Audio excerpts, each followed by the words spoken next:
Hey, I was talking to somebody the other day, and this whole thing about this Charlie Kirk guy, and somehow he's raised to like the highest that there is. It's crazy, but um, I don't believe that anybody should be shot and killed, or murdered or anything like that in any way. Especially kind of crazy as it was, but at the same time, after they've passed, don't put them on such a pedestal that they never, attained while they were alive. That's crazy. And so, one of the things that kind of came up um, at my church, actually, was kind of around, right around that same time frame it happened. And then we had church.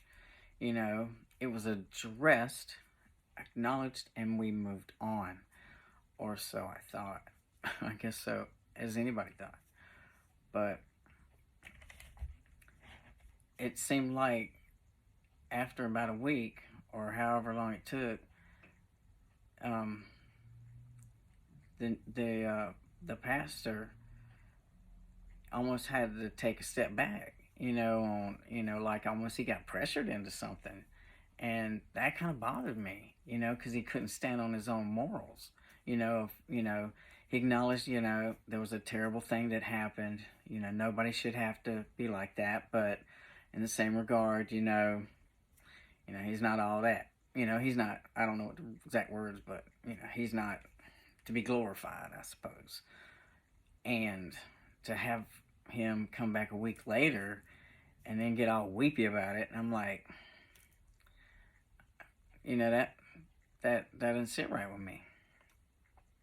And I found out too that unbeknownst to me, and it's sad, but you really have to look at people who they vote for, because that tells you kind of their moral high ground, or if they have one, or kind of where they stand.